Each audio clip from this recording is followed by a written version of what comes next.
Hello and welcome back to F2P Gaming. Today we're going to be taking a look at and reviewing H1Z1's free-to-play Auto Royale. H1Z1 was one of the first games to make Battle Royales popular and really revolutionised them. Before that, they were nearly non-existent. Now, in addition to their paid Battle Royale which comes with H1Z1 itself, they have released the Auto Royale, a free-to-play Battle Royale based only on cars. Essentially, you and up to other 3 players jump in a car and try to blow everyone else up until you're the last ones driving. Throughout playing the game, it's clear that they've taken some things from the classic games like Mario Kart, so it just spices it up a bit.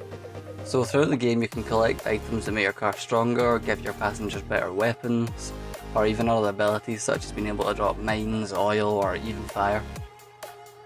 Despite regular H1Z1 being quite serious, this has a much more light-hearted feel to it, and it isn't really as competitive as other games like this would normally be. Basically it's just a bit of fun that you can mess around on with your friends. In addition to that, it is very well balanced and the drops are spread out evenly and widely available so that anyone has a chance to try and make their car overpowered, so basically it's very well balanced. Regarding the actual gameplay itself, there are both good and bad things. As I'm sure you've guessed, these good and bad things are the same ones that regular H1Z1 has. It is a bit laggy and also doesn't look the best at times. Quite often if you're playing, you'll run into a bug or two, and when that isn't happening, it can be a really enjoyable game.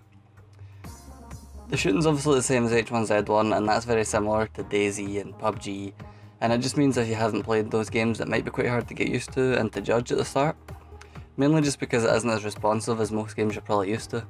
However, one of those benefits is that it doesn't require a high-powered PC to run. The graphics aren't groundbreaking, which makes it a bit more widely available to people, which free-to-plays should be in my opinion. More importantly, it isn't exactly a complex game that's hard to play. Within a few games you'll be used to the controls, and they're basically just your bog standard controls that you'd get for games like this, as far as driving and shooting etc is concerned. It just means that it's quite easy to pick up and put back down without having to dedicate so many hours to improving and getting better at it. I definitely wouldn't say that it's a game that you can play for hours on end. Obviously, as is the case for most Battle Royales, there isn't really an overall form of progression, so therefore meaning there's no compelling reason to go back to it day in day out, but if you're just looking to play a few random games you'll no doubt enjoy yourself. On top of that, I wouldn't really recommend playing as your own, as it just doesn't have the same feel to it. When you have a full squad of 4, it has this kind of extra intensity to the game which you just don't experience on your own.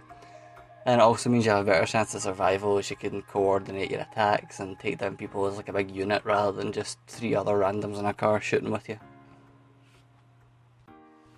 Overall though, I have to respect H1Z1 for trying something new. Obviously, right now Fortnite's going to be the main battle royale that everyone's playing, but they've really pushed the boat out with this one and they've done something different to get everyone's attention. Although it isn't really the greatest game ever made, it's still quite fun to play for a game or two with your pals. I'd say it's about a 7.5 out of 10, as it has the basics down, it offers some very fun gameplay and it's tried something different, but it just doesn't quite have the smooth gameplay required to become like a mainstream classic. But nevertheless, it's still very enjoyable and it's available on downloads for PC right now if you're interested in trying it out.